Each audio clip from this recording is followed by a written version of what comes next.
Kilala ang mga Pilipino sa larangan ng sining at sports, pero alam mo ba na may isang Pilipino na nakalikha ng internet virus na siyang sumira ng napakaraming computer sa buong mundo? Siya si Onel de Guzman, 24 years old noong panahong yun na nakatira sa Maynila dito sa Pilipinas. Si Onel ay naging estudyante ng AMA Computer College. Noong siya ay gumagawa ng thesis, siya ay nag-propose ng paggamit ng Trojan horse na ang layunin ay kumuha ng mga internet user at password. Sa mga hindi nakakaalam, ang Trojan horse ay isang malware na nagliligaw sa mga user at nagpapanggap bilang isang ordinaryo o standard program. Para kay Onel, ang lahat ng bagay sa internet ay libre sa lahat ng tao kaya ito ang naisip niyang gawin sa kanyang thesis. Subalit hindi ito nagustuhan ng College of Computer Studies Board. Ito ang dahilan kung bakit naisip ni Onel na ang kanyang professor ay isang closed-minded na tao. Isa rin sa naging dahilan nagpaghinto niya sa pag-aaral. Lovebug, love letter o mas kilala bilang I love you virus, ito ay isang computer worm na nakaapekto sa humigit kumulang 10 million Windows personal computer noong May 2000. Ito ay nilikha ni Onel at ng kaibigan niyang si Ramones. Sa simula, ang I love you virus ay dinisenyo lamang para sa mga user sa Pilipinas at nagsimula itong kumalat sa Pandacan, Manila.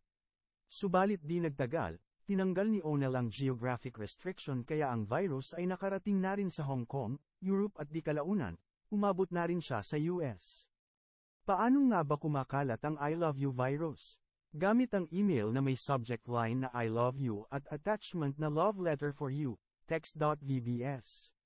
Mayroon din itong note na nagsasabing, kindly check the attached love letter coming from me. Inisip ng mga tao ay isa lamang itong katutuwang biro kaya mabilis na kumalat ang nasabing virus. Kapag ito ay natanggap at binuksan ng isang user, automatic itong nasesend pa sa mga taong nasa email contact list ng user na nagbukas nito.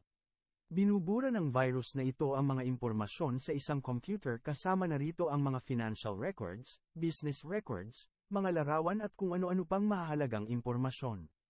Sa sobrang bilis ng pagkalat ng virus, napilitan ng ilang malalaking company na i-shutdown ang kanilang email service para ma-under control ang virus. Ilan sa kanila ay ang Ford Motor Company, AT&T, at Microsoft. Kabilang rin ang mga government organization gaya ng Pentagon, CIA, US Army at parliaments in Denmark and the UK. Ayon sa investigation, umabot sa halagang $5.5 billion to $8.7 billion ang damages na naidulot ng I love you virus. At nagkakahalagang $10 billion to $15 billion ang nagamit na pera para lamang tuluyang matanggal ang naturang virus. Nahuli ng otoridad sina Onel at Ramones pero di nagtagal, sila rin ay napawalang sala sa kadahilanang, wala pang batas sa Pilipinas na nagbabawal gumawa ng malware noong panahong yon. At doon nabuo ng Philippine Congress ang Republic Act No. 8792 o mas kilala bilang e-commerce law noong July 2000. Sa kasalukuyan, wala nang nakakaalam kung nasaan na nga ba si Onel de Guzman. Huli siyang natagpuan ni journalist Geoff White ng cybercrime book na tinatawag na Crime.com noong 2020. Natagpuan si Onel na nagtatrabaho sa isang mobile phone repair shop sa Manila. Inamin ni Onel na siya ang gumawa at nagpakalat ng virus na ang tanging layunin lamang sana ay kumuha ng internet access password. Simula noon ay wala nang narinig na balita tungkol sa kanya. Nagustuhan mo ba ang ating kwento ngayon?